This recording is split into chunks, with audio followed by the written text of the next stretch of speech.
Hello and welcome to the Alaska College Fair. We're so excited to have you participating in this event. We have some fantastic schools here with us today. My name is Jenny and I will be your facilitator. Before we get started, I have a few housekeeping items. Your camera and microphone are off, so the panelists cannot see or hear you. However, you can use the Q&A button on your screen to type your questions to our presenters at any time. This is just one of many different sessions happening, so be sure to check out the schedule on the website. This presentation is being recorded and will be available at strivescan.com/Alaska. That's strivescan.com/Alaska. I'd now like to turn it over to our first presenter, Alaska Vocational Technical Center.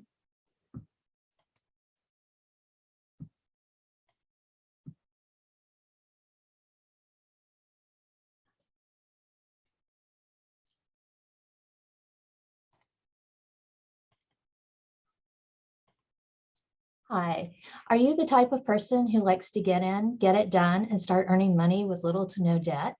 Are you a hands-on learner interested in the trades? Are you unsure of what your next step should be? If you answered yes to any of these questions, then Alaska Vocational Technical Institute or AVTEC might be the place for you. Hi, I'm Elisa Guernsey, and thank you for joining me to learn more about what AVTEC has to offer today. We are an Alaska Vocational Technical Institute or AVTEC. We've been training Alaskans for more than 50 years. We're located in Seward, Alaska on the water. So there are lots of opportunities for recreation and also learning opportunities. Most of our students leave with little to no financial debt.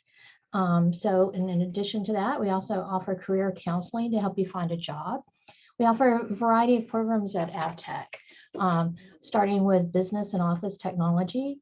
That's broken down into 3 areas of emphasis: accounting specialist, administrative assistant, and medical administrative assistant.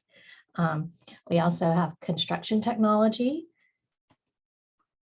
and then culinary arts, a very popular one here. And then we have diesel and heavy equipment technologies. And we have lots of cool stuff in the shop to work on. This is just a small sample here. We have industrial welding. Oh, I'm sorry, I skipped one. We have industrial electricity. So that's another very popular one here. We have industrial welding. We have information technology. Then we also have plumbing and heating. And we also have refrigeration. And then in addition to that, we have maritime. Our 2 regular programs are, as you can see here, the Master 100 Tons and Mate 200 Tons and QMed Junior Engineer. In addition to this, we also have over 40 United States Coast Guard approved programs that are short-term programs where you can come and take like 1 or 2 day classes, week-long classes, things like that. Getting more and more certifications. And we have Terry here at AVTEC in the Maritime Department who can help you plan an educational path to move up in your career and also help you when you need to come back and get those recertifications. And then at AVTEC, we also accept lots of different financial aid. We accept FOSFA, VA benefits, along with various grants and scholarships. If you have any questions, please contact Jennifer in our financial aid department. She'll be happy to assist you. She can answer any questions you have, help you fill out necessary paperwork, and also help you figure out what grants, scholarships, or other programs might be available to you. So she's a really great source. And again, since most of our students leave with little to no debt, there's a lot of financial aid out there, and we encourage you to apply for it. So we're not seeing your visual, just so you know. Oh, did it just go away?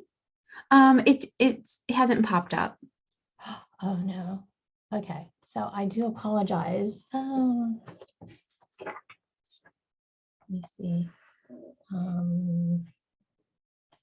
I do apologize. This is my first type of presentation like this, and I thought I had it on share screen. Oh my goodness. I'm not sure what I'm doing wrong there. No worries. You can just keep going if that's. Okay, all right. Well, I do apologize because there are lots of great photos of students here at AVTech for you to look at instead of just listening to me talk. So we talked about our financial aid.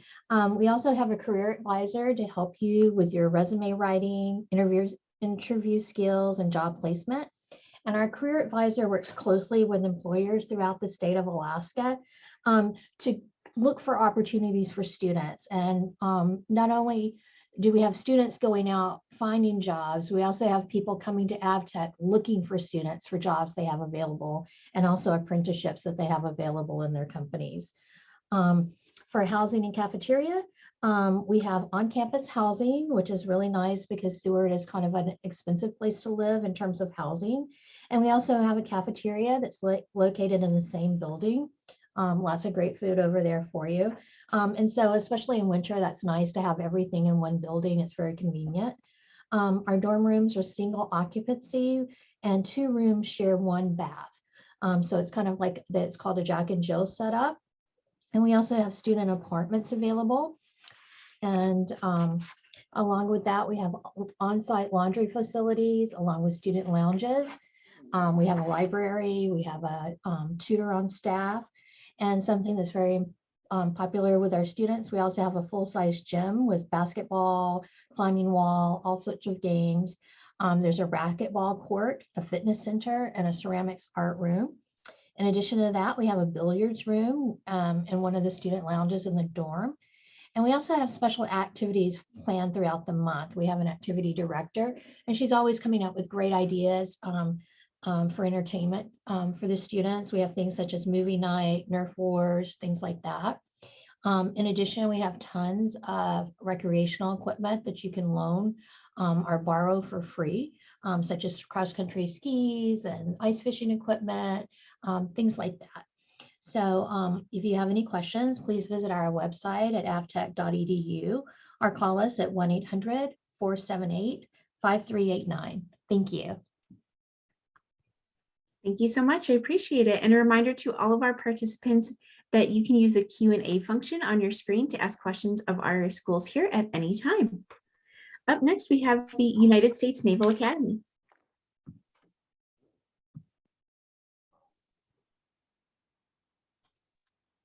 Good evening, everybody. Can everyone hear me okay? I will take the silence as our affirmative. Like she said, I am Lieutenant Stephen Frazier from the U.S. Naval Academy. I work in the admissions department and I cover several states, including Alaska. A little about myself, I was a 2014 graduate of the U.S. Naval Academy. I earned a political science degree, and then I went on to flight school. So I flew very old aircraft, lots of smoke and propellers. It's been replaced, but lots of cool experiences, and now I've come back to the U.S. Naval Academy to do this job as well as do some teaching. So who are we? The U.S. Naval Academy is a 4-year program located just east of Washington, D.C. and just south of Baltimore, Maryland. We're one of the nation's service academies, so premier service academy. What that means is the entire tuition, room and board, medical, dental, everything that you need is paid for. It's a full ride scholarship, but you will have to serve a minimum of 5 years in the military post-graduation. Obviously for us, it's the Navy or the Marine Corps. You'll commission as an officer. So that's just a little background for us, and that's what it's looking like. As you can see, we have 25 available majors here, divided into 3 separate schools. You've got the School of Engineering and Weapons, the School of Math and Science, and then the School of Humanities and Social Sciences. Like I said, I was a political science major, so over on the right-hand side. But everybody at the Naval Academy, even if you're an English major, will earn a Bachelor's of Science due to the technical nature of the coursework that we offer. You're still going to be taking thermodynamics, electrical engineering, all of these technical courses that some of us, myself included, struggled with more than others, but that's okay because we've got a lot of faculty and staff, as well as other midshipmen or other students there that are willing to help you along your way. We also have several available minors in languages. You can earn one of these minors no matter what major you're a part of. It's a little easier if you're in that humanities and social sciences school because you'll already be taking 4 semesters required for the foreign language, and it's only 6 to earn a minor. So it's pretty easy to just overlap and earn that minor.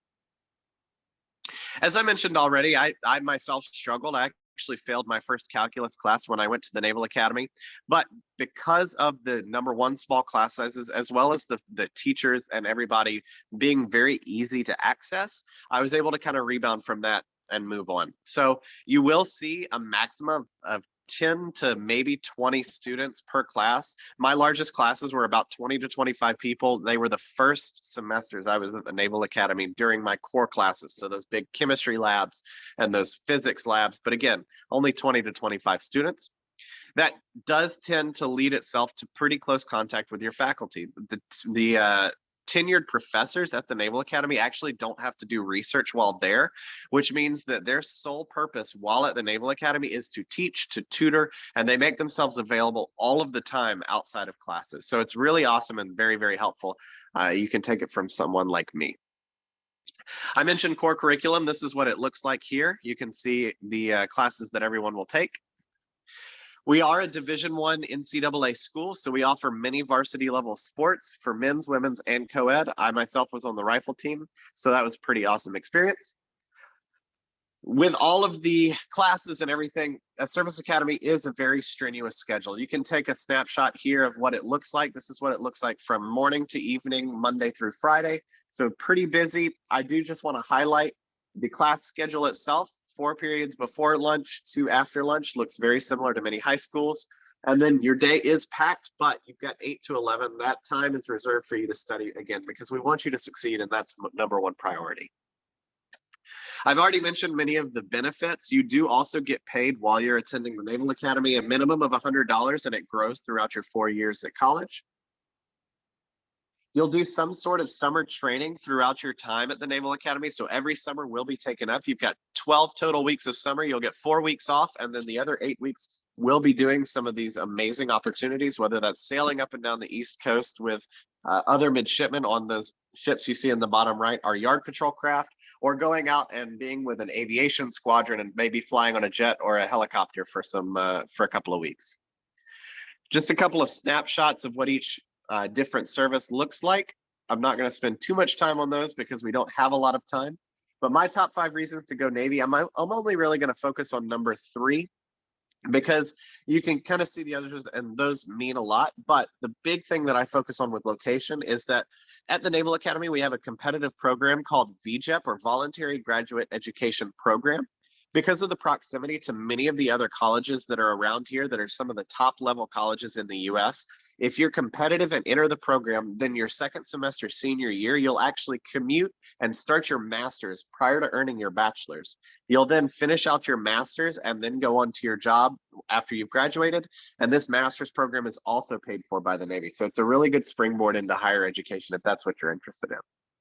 If you're interested, go to usna.edu/admissions and you can click the apply now. Applications right now are open for seniors. If you're younger than a senior, then you've got some more time. But if you're a senior, you can still open an application up until December 31st of this year. Here's a couple of our socials and our other media you can take a look at. And that is everything for me. If you have any questions, feel free to shoot them to me in the chat. Otherwise, I hope this was helpful and I'm looking forward to it. Thank you so much. A quick reminder to our participants that you can use that Q&A function to ask questions of our institutions here at any time. Up next is Lafayette College.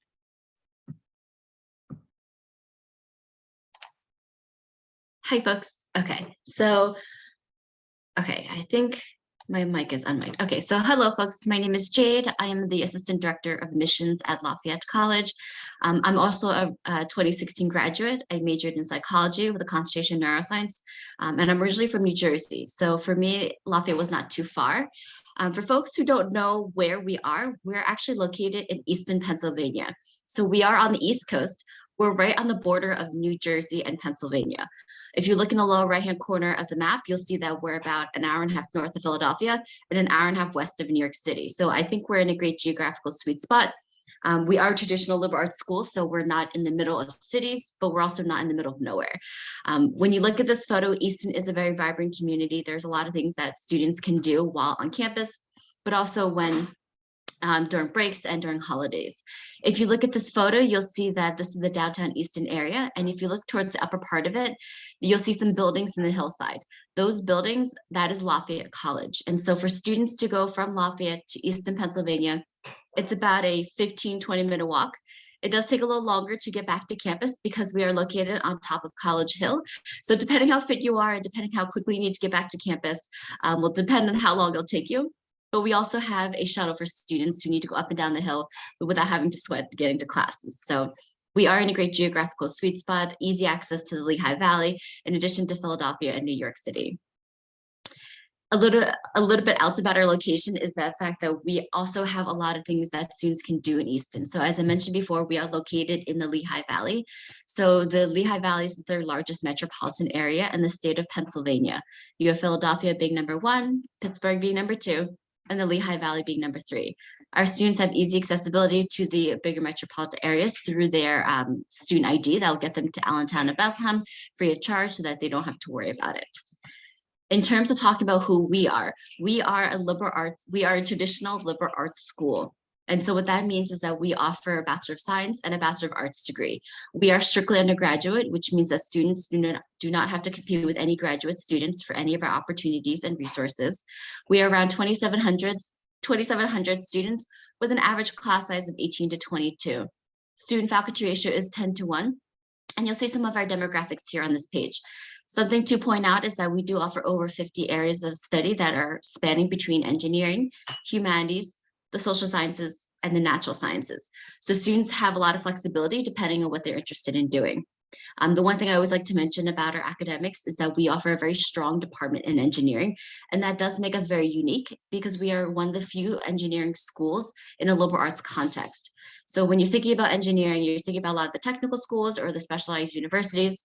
We offer the same amount of rigor and curriculum, except we're in a liberal arts context. So we have about a quarter of our students who are major in engineering, and I'll show a little bit more about that in just a moment. But that is something that is unique about us. We are also Division I in 23 varsity teams. We are part of the Patriot League. And so students can participate in any of our varsity teams, whether athletic scholarship or non-athletic scholarship.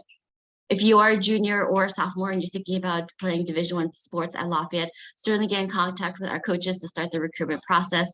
But that is something that's big on campus, and that takes about a third to a quarter of our students. So you have a lot of diversity in our student population.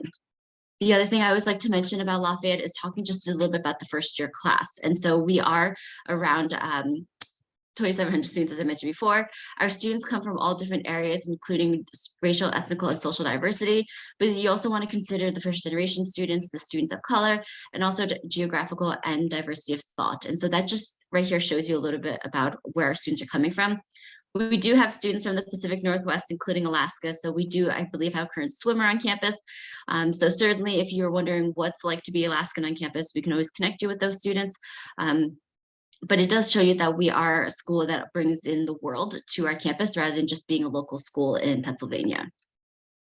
I mentioned before about our engineering department, and so I just wanted to elaborate a little bit more. About a quarter of our engineers will study abroad, and so that's something that's very unique about Lafayette and very unique about engineering in general, because a lot of engineering folks won't be allowed to study abroad, but that's something that we encourage. And so students who are engineers can study abroad in Madrid, Spain, or Bonn, Germany in their sophomore year. They'll still graduate in 4 years with the AVTEC accreditation, so there's no need to stay on for an extra semester. You'll see here the breakdown of our 5 engineering departments, but we also have an additional 6th one, which is called the Bachelor of Science in Engineering, which includes data science and robotics, and that's about 2.5 years old right now. So students are taking advantage of the new major that we just created. And the thing about engineering is that it is very much ingrained in our campus. But if you're someone who's not interested in engineering, then you have 3/4 of the students who are majoring in something else. And so students don't have to declare the major by the end of their sophomore year. Engineers do have to declare by the end of the first year, but everyone else can declare subsequently in their sophomore year. So you have a lot of time and flexibility to kind of decide what you're interested in doing and what you want to major in. You have a lot of opportunity to take different classes at Lafayette, and so that's something that we pride ourselves on, but it's also something we encourage our students to take advantage of. Because we are a liberal arts school, we have a common core, and so students are encouraged to take classes outside their major. When you think about the common core at Lafayette, you have students who are doing research and engineering. You have students who are doing arts and film and media studies, or creative writing, and also taking a natural science class. So it's something that we highly encourage our students to do. The last thing I want to talk about is in terms of admissions and financial aid. We are a school that meets 100% demonstrated need with the FAFSA and the CSS profile. So when you apply to Lafayette, you apply through the common application, and that's the only way to apply. The one thing I want to mention is that we did come out with 2 new features. So for students and families that make under $150,000 a year with taxable and untaxable income, we will eliminate student debt. So there's no student debt for those families. The average student debt for Lafayette is around $17,000. So it is very affordable for families to attend Lafayette because we offer a generous financial aid package. And then the other thing I want to mention is that for families that make under $100,000 a year, we will eliminate the CSS profile as a requirement for financial aid. I'm happy to speak more about our financial aid and admissions process. If you have any questions, I'll put my email in the chat feature, but I'm going to pass it on to my next colleague. Thank you so much. Up next, we have Loyola University, New Orleans. Hey y'all, my name is Doug. Give me just a moment as I get everything set up here. Let's see here. All right.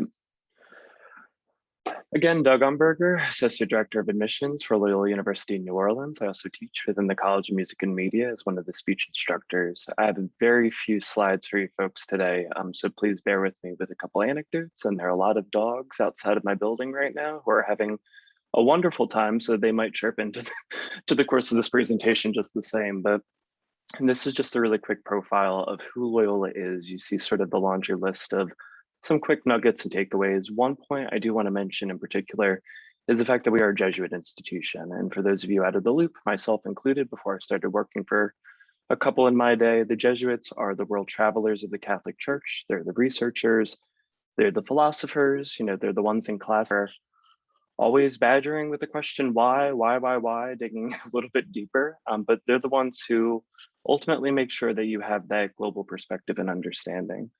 So some of the pillars of the Jesuit order, include social justice first and foremost, studying abroad, community service, in some cases D1 athletics, ourselves just the same as a NAIA Division I school. So that's just a little more insight to the Jesuit bit. From there, again, the average class size is about 23 with a 12-to-1 student to faculty ratio.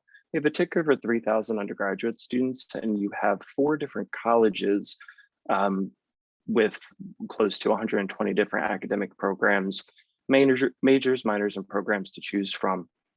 First, we have our College of Business.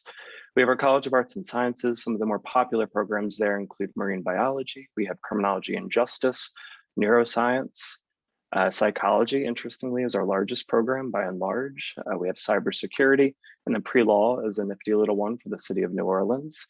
We have our College of Nursing and Health. Public health is our newest program at the university. It is a BA in public health. We also have a direct admit test blind program for nursing, which would include a BSN, and we have a wonderful partnership with Ochsner Medical System of New Orleans, Louisiana. And last but not least, in addition to the College of Business, College of Arts and Sciences, College of Nursing and Health, we have what I consider to an extent to be a flagship, which is our College of Music and Media. It really runs the gamut. There's about 26 different majors and programs within the College of Music and Media, again, New Orleans. But some to profile our journalism. We have our number 7 in the nation, according to the Princeton Review, for our campus newspaper. We have the 3rd oldest music therapy program in the United States. Digital film and design are 2 separate majors, but they are quickly becoming some of our most popular. We're a top Billboard school for music industry studies, and we are the first school in the world to have a program for hip hop and R&B. So some pretty interesting little insights there. The very bottom of the list there to the far right, you'll see that we are listed number 7 in the nation for diversity and inclusion. Last year's first year class was about 975 students. They had represented, my goodness, about 45 different US states, 36 different countries, 60% of whom were students of color, a third of whom were Pell eligible, a third of whom were first generation college students. Just really fascinating student dynamic and culture.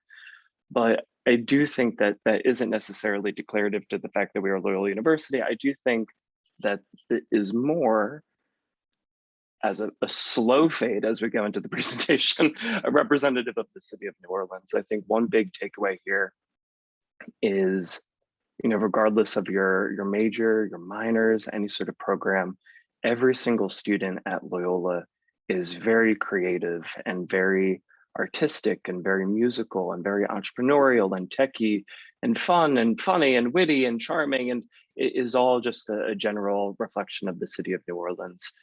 This is obviously not to scale by any stretch of the imagination, but I do like that map designed by our students because it does show the proximity. Tulane University and Loyola are neighbors to one another, essentially the same campus at the end of the day, but on the opposite hug of the Mississippi River to the French Quarter.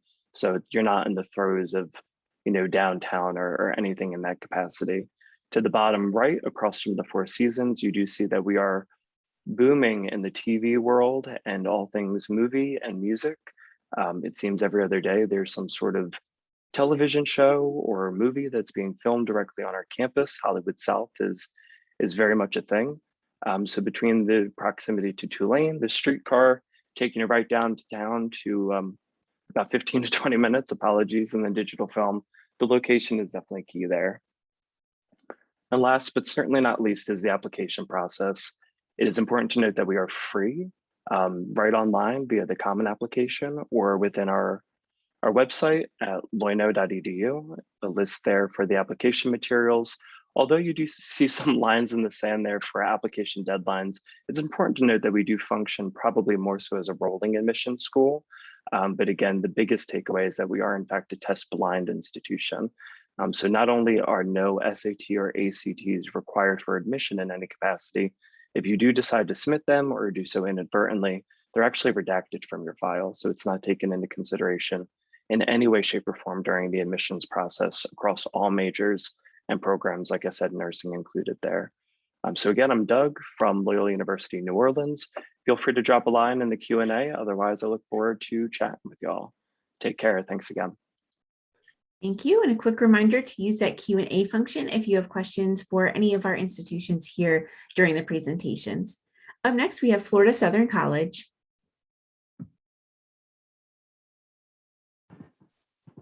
Alrighty, so that'll be me. Hi, everyone. My name is Shannon Barnes. I'm one of the senior admissions counselors at Florida Southern College, and I'm really excited to get the chance to share a little bit about FSC with you today. So for context, Florida Southern College is located in the middle of the state of Florida in a town called Lakeland. Lakeland is about 115 to 120,000 people, so give or take a little less than half the size of Anchorage, and is statistically one of the fastest growing areas in the US, so it's very vibrant and a really cool experience to be here. Lakeland is give or take about an hour from Tampa and about an hour from Orlando, so you are within driving distance of 2 airports, super convenient, but also you're within driving distance of something like 8.5 million people, and it's really a world-renowned area for coming and living and playing and really developing, so it's a really cool place to live. FSC is pretty small. We run about 3,000 students, and that includes about 500 people in graduate programs. So we are primarily undergraduate, but do have a couple of opportunities for students to get involved with graduate programs if you'd like. In terms of what those academics look like for us, we span about 70 different academic programs across 5 schools. So within those, give or take about 40% of Florida Southern students will major in something under the STEM field. So biology, pre-med, marine biology, stuff like that. Chemistry also very strong within the School of Arts and Sciences. Another 10 to 20% will be involved in business, another 10% in nursing, and we are a direct entry test optional nursing program. And then the rest of them are spread across a ton of different things like psychology, education. So you really have quite a bit of choice in terms of what you're looking to do. If you have questions about particular academic programs, you're more than welcome to get a hold of me and we can talk through what your options are. But kind of regardless of what you want to study, there's a path that will be good for you, and we're really committed to making that happen. One of the other things that we really talk a lot about when it comes to your experience at Florida Southern is that we want you to be able to get really involved in what you're studying. So what that turns out to look like is that Florida Southern has won quite a few awards for things like engaged learning, getting a chance to do science research, getting involved in conference presentations. Because the classes are small, you're definitely taught by professors, you're really getting engaged in what you're doing. And that research is not just confined, say, to the sciences or to the students in the honors program. It's really woven into the experience of all of the students who are coming to Florida Southern, and really a really central part of the academic experience that you'll have. One of the other things that I want to highlight is that we structure your kind of education at Florida Southern around three major themes, what we call the three guarantees. So the first big one is that we want to make sure that you get a chance to study abroad. We guarantee that to every single student who comes through FSC. You actually get a credit as part of your tuition after your fourth semester that you can use to either partially or fully cover the cost of going abroad. And that's guaranteed to everybody. So no matter if you're a nursing major, no matter if you're an athlete, no matter if you're doing a triple major, you still get the chance to go abroad. And those are really consciously designed to make them accessible to everyone. Those can be as short as a week, as long as a month, or even a semester or full year. So definitely very flexible to what your experience should be. We also guarantee internships, and that's a big one. We're very career focused and very outcomes focused when it comes to helping you figure out what your career path is going to look like. So we want to make sure that when you're looking at your time at Florida Southern, you're going to come out of it with stuff on your resume that's not just this is what I studied, but this is what I've done. And that kind of leads into the last big one, which is that we guarantee you're going to graduate on time. We know that college is an investment for people, and we want to make sure that you're making the most of it. So we do guarantee that you'll graduate in 4 years, which is a really important thing to consider as you're looking at kind of your trajectory through college. What that winds up meaning is that we have phenomenal outcomes rates for our students. Give or take about a third of Florida Southern students will continue directly into graduate school. So something like med school, law school, going into doing an MBA.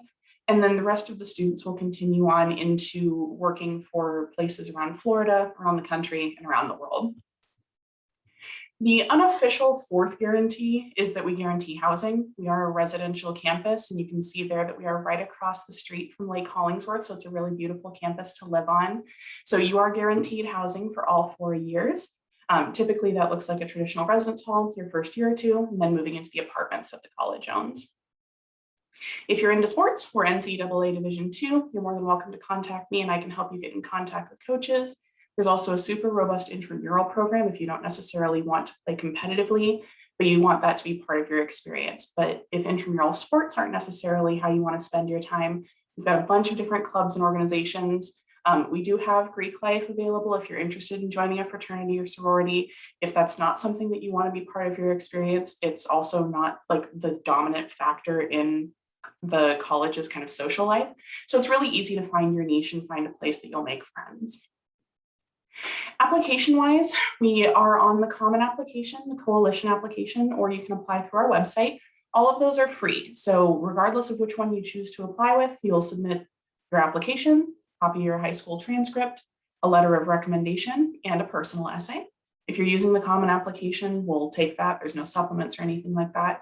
If you choose to send in ACT or SAT scores, we'll look at them. If you decide not to send them in, that's cool too. You'll still be evaluated for scholarships.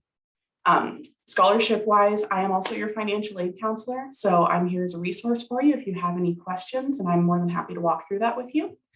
We are open for virtual and in-person visits, and there is even a program to help you cover the cost of flying down. So if you have questions about Fly on Us, let me know. And I'll leave my contact information here in case anybody wants to get a hold of me. Thank you so much. I appreciate it. Up next, we have Alaska State Troopers.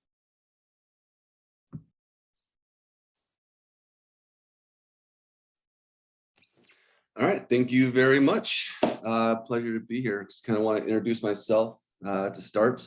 My name is Sergeant Bryce Waite with the Alaska State Troopers. From my understanding, most of the attendees are probably high school seniors or very close to thereof here in Alaska. I grew up in Alaska. I actually graduated from Chugiak High School.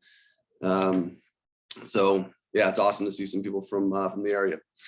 After high school, I decided to go to college, which is kind of like what we're here for the most part today. I went to Weber State, and I found out really quickly that money didn't grow on trees. And so after a semester, I did join the United States Air Force. Probably the best thing I ever did in my life, best choice. But Came back from that experience, did a couple deployments, Saudi Arabia, moved to Iraq, came back after that and went back to Weaver State, which is in Ogden, Utah. Had a really good time in college for sure. Dormitories for a little while, living off campus, but I know some of the other stuff that's being talked about this week is some of the scholarships and stuff. I was a person that was on the WUI scholarship, the Western Undergraduate Exchange. I also had Pell Grants. I had an academic scholarship, and then of course the GI Bill as well. The reason that academic is not because I'm the smartest person, not even close, but I always figured if it was my money, I would be doing my very best. I want to get my contact out there as well real quick. The recruitment office is 907-269-5976. And the email is dps.recruit@alaska.gov. I've forgotten to put that in some chats before and run out of time. I'm actually going to put that in the chat right now as well. Also, it's pretty cool to see some other colleges. I saw the Navy Academy, which is by DC. I was in DC a couple years ago for a case of mine with the US Supreme Court. That's really cool. I saw Florida. I was in Florida this April, which is very cool. So I want to highlight a couple of our job opportunities. I'm gonna go ahead and share my screen here. This comes up like I want it to. Okay.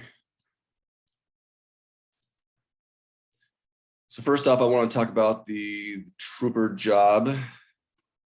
You do have to be 21 years old, and you do not have to be a college graduate for this. Although if you do have a bachelor's degree, you get paid a little bit more, 3.75% extra for having a bachelor's degree for the state troopers. We like really well-rounded people. So people that went to college, that's absolutely awesome. I went to college, I had military prior. I worked for another police department prior as well. Those are things that we definitely look at and really help get us a sense of who that person is. Some of the qualifications, I already talked about being 21, conservative in both spoken and written English, very important. You have to be able to talk to people. A huge part of our job is talking to people and then writing about what we saw and we talked about later on. Not everyone has that ability. So it's really important to exercise those communication skills. Driving, you have to possess a valid driver's license issued by somewhere in the United States. Can't have any kind of excessive driving violations, revoke, that types of things. Drugs, if you're on the bigger into the spectrum, 18, 19, there's a lot of people doing some bad decision-making out there. Stay away from that stuff. It can really affect you later on and actually disqualify you from not only this job, but other jobs as well. Same with criminal history. Felony conduct as an adult, it's a lifetime disqualifier. Some misdemeanors are disqualifiers as well. Want to highlight some of the pay and benefits here real quick. So right now for a trooper, a brand new trooper starting off, they start off at $36.04, which is just under $75,000 a year to start. That is the base amount. Literally no one earns that amount, but we have to advertise that. Most troopers are earning $10,000 to $15,000 more than that. And currently we have a $20,000 signing bonus as well for new troopers within the first year. Troopers that have experience, so if they're laterals coming from their police departments, depending on how much experience they have, they can start off close to $97,000. And then with a bachelor's degree, like I said, it's another 3.75. One of the things I really wanted to highlight, especially for this audience, is our court service officer position. So within the Division of Alaska State Troopers, we have judicial services. In the lower 48, a lot of people would refer to these two as like bailiffs. These people do prisoner transports from the jails to the courthouse. They do courthouse security. They're out in the community serving writs of assistance, domestic violence restraining orders, evictions, those types of things. For this particular job class, you have to be 18 years old. This is a really great place to start with us as well. You do have to have a high school degree, but we have right now, currently, right here in Anchorage, we have positions that are currently open. We have several actually. It starts off at $29.79, so almost $30 an hour. We have positions currently open in Fairbanks, Dillingham, Juneau, and Kotzebue. And these other positions, these other locations for that same position actually start off quite a bit higher in salary. These are full-time sworn positions. They do carry firearms. Okay. And I saw my pop-up, my time's probably up. But again, I just wanted to highlight 18 years old, CSOs, and then once people are 21, they're eligible to apply for state troopers. Lots of pay and benefits, way too much to cover in 6 minutes. Very exciting. We get to move around Alaska. I'll leave it at that. Thank you very much. Thank you so much. I appreciate it. I appreciate all of our institutions here today, letting us know more about your opportunities. Right now, we have some time for some Q&A, so I'll go ahead and get our first question on the screen here. So I'll invite everyone back on screen as well as we go through that. So our first question for the evening is, what advice would you give someone going through the college search process? So whether that's, searching for their next moves in, a technical college, the state troopers, a more traditional four-year university, what advice would you give someone going through that process right now? We'll go in the same order, starting with Alaska Vocational Technical Center. Hi. Advice I would give, not only working here at AVTEC, but having two daughters in college and 2 children in high school as well, start now. Start thinking about it, start looking at what your interests are, and there's no one path. So look at all the opportunities that are out there, and they're vast. Just in this presentation, you can see there are many opportunities, and try to find the one that best fits what you want to do in life. And again, start now, start chipping away at the process of getting your paperwork done. And again, take in all the advice that people give you, but in the end, look to yourself to think of what would make you most happy going forward. Thank you.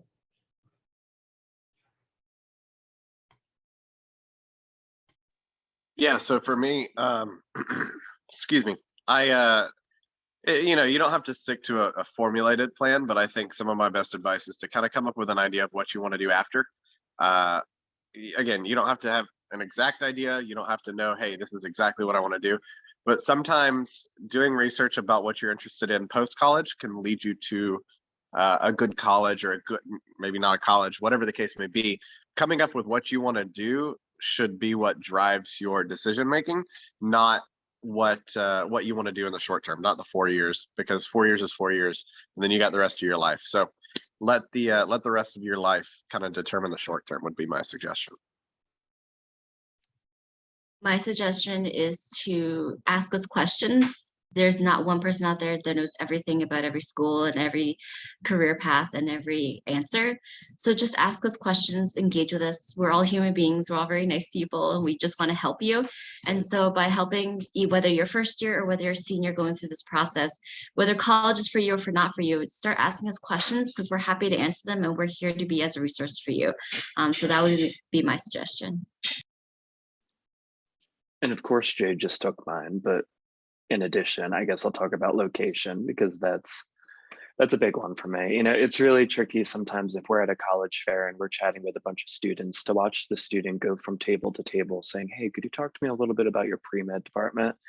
That's a rabbit hole, friends. So my recommendation is to sort of be a little strategic and view that in the inverse of it. What are you looking for destination wise first and foremost? And then from there, are you looking for a big school, a small school, something suburban, something in the throes of a downtown city, near, far? I grew up in Jersey as well. Jade and I will talk offline about this eventually, I'm sure. But my college search process was within a 2-hour drive. And, in hindsight, had I known that it would have been potentially even more economical to have flown somewhere nonstop, it would have warped the entire trajectory of my college search process. So keep it open, but also try to compartmentalize and hone in on on what you think is best. You have a lot of power in this process.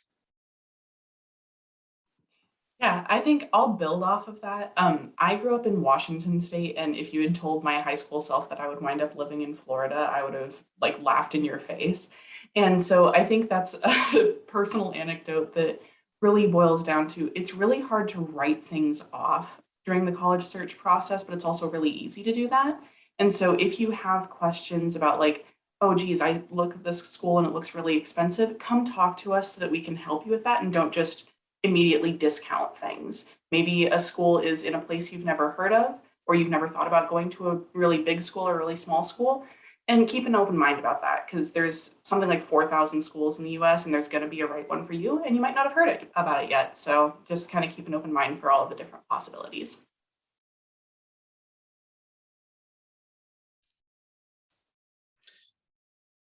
I really like what was said about location. I know that's what I kind of looked at when I was going from high school to college. Keeping an open mind, you might have an idea right now, but yeah, location is absolutely huge, I think, going into college. Perfect. Thank you so much, everyone. Thank you for that wonderful advice and for sharing more about your institutions with us. Thank you so much to all of our participants here today for joining us and listening more about these institutions. When you close this window, there will be a link to a very quick 5-question survey. So we'd appreciate any feedback that you can provide. We encourage you to check back to the schedule and sign up for more sessions, both today and our panels tomorrow. You'll be able to find this session's recording as well as all of the other session recordings at strivescan.com/Alaska. That's strivescan.com/Alaska. Thank you very much. Have a great evening.